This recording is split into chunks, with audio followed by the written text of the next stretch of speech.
Hello, and welcome to Moonlight Tarot and Numerology. My name is Stephen Robert, and today we will be looking at the future of Bitcoin. If you are not sure about the current value of Bitcoin, I think it's like $62,410 for one Bitcoin right now. So it has gone up tremendously over the last, I guess you could say, number of months, number of years. It has skyrocketed. So this question is being posed because a near and dear friend was kind of curious to say, what would tarot say about the future of Bitcoin? So that, of course, is the question that I'm posing to my deck of tarot cards at this time. What is the future of Bitcoin over the next year? What is the future of Bitcoin over the next year? What is the future of Bitcoin over the next year? Now, as always, I put the cards into three piles. 1, 2, and 3. And right now, I'm being encouraged to take the second pile, and I'm gonna put the third one on the bottom. So we will begin, of course, then with the card on the bottom. And this time we have the Four of Swords. It's like a knight trying to meditate or the decisions to actually be made. Just think of it as like there's a colorful world out there, but he's kind of enclosed within his own coffin. He's deciding on the best actions to take moving forward. That's just indicating, of course, of our situation. Now, with this, we're getting challenges. We're coming from justice. I'm not sure exactly what this is meaning, if this is like a social kind of justice, because Bitcoin has made a lot of people wealthy that otherwise would have maybe had very little money at one time. So very different kind of combination, I guess you could say, coming forward. Now, of course, guiding us from the actual situation from below, we have Temperance. So this is kind of getting into this idea that you might not want to put all your marbles, of course, into one basket. It might be okay, of course, to invest a little bit, but maybe not all of your life savings, of course. But we'll see what's happened. And the reason for it, of course, is becoming from our recent past. We have a King of Cups, very strong, dominant force. He's ultimately represented as the King of Commerce because he learned how to maintain mental stability. So people have found a way to ultimately trust him. Now, our card, of course, coming from above, I think that's like a higher conscious card. This time, of course, we have the Nine of Swords. Like someone that's kind of had to make some bad decisions in life, hasn't always found the greatest things coming forward to them, so they can kind of end up being awake at night. This can be seen as a very negative card. Of course, there is some hope going into the future based upon the direction of the swords, but I see it much more as a negative card, ultimately.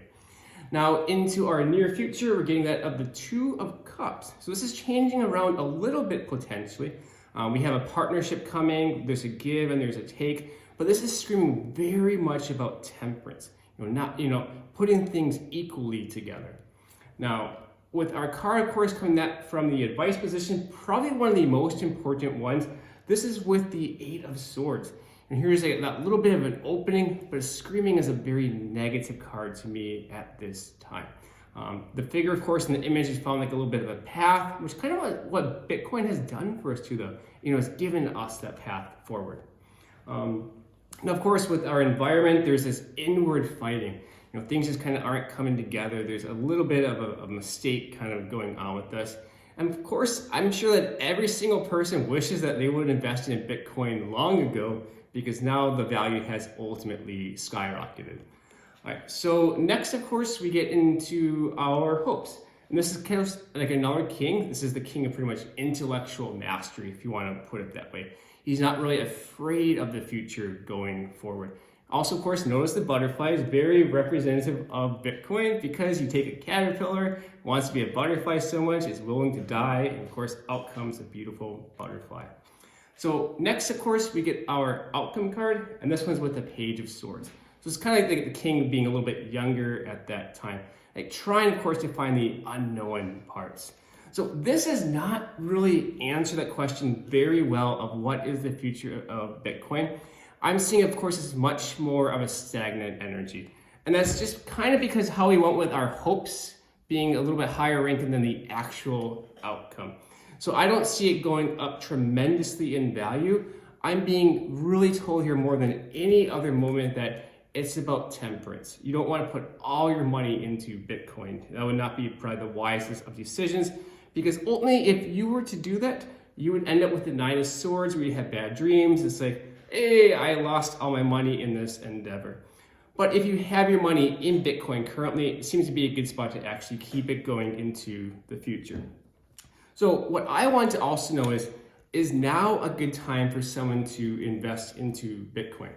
And I was going to take a random card, but I'm just going to actually take the card on the top. That's what I'm being told to do at this time. And the King of Wands is, all about that fiery energy. So this is still a yes card, but what it's telling me is this: over the next year, we're not going to see tremendous growth like we have just recently. We're going to see growth, but it's not going to be the growth that some people are ultimately really expecting it to be. I'm not saying, of course, that we've gotten to the bottom. There is still room coming, but there's also some hidden mysteries along the way at the same time. So I want to pull one more card, and that, of course, is the question of what is Bitcoin best represented by right now? And this one, I get a victory. And I think that anyone can say this card is very symbolical of Bitcoin because it created a new currency in the world.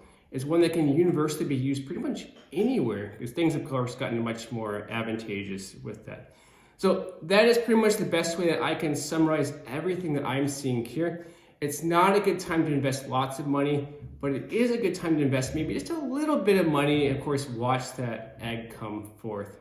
So with that being said, friends, family, everyone else, namaste.